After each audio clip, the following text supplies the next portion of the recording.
Je pense qu'un des défis majeurs auxquels est confrontée l'e-santé à l'heure actuelle, c'est la montée en compétences. Alors on se rend compte qu'on a notamment dans les hôpitaux toute une série d'éléments qui sont disponibles pour vraiment passer le cap justement de l'utilisation de l'e-santé. C'est notamment toutes les données qu'on a. Je pense que pour nous, c'est vraiment la mine d'or pour un hôpital, comme d'ailleurs toutes les industries. Si on prend les GAFA aujourd'hui, c'est clair que l'utilisation des données est pour eux l'élément fondamental de leur stratégie. Ça peut le devenir pour nous aussi.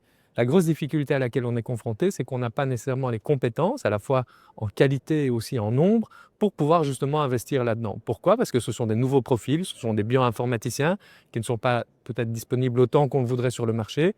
Par ailleurs, il y a une concurrence assez forte, donc tout ça a un coût. Et cela ne fait pas non plus partie d'un certain type de financement dont peut bénéficier l'hôpital. Donc je pense qu'une des principales difficultés qu'on a pour vraiment passer le cap de l'e-santé, c'est la montée en compétences.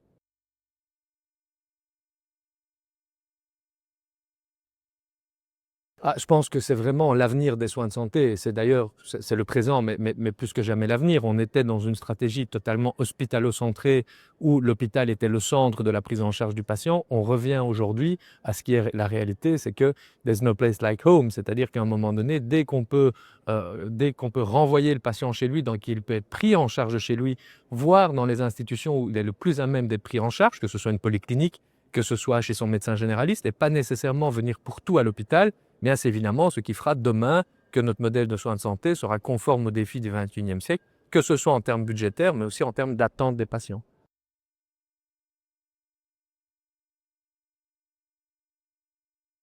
Alors, moi, je vais parler d'une stratégie 360 degrés autour du patient. Donc, je pense que c'est vraiment montrer que cette stratégie autour du patient, elle concerne tous les aspects qui touchent un hôpital et singulièrement un hôpital académique, que ce soit la construction des nouveaux bâtiments qu'on va faire ou de la stratégie, je vais dire, infrastructurelle.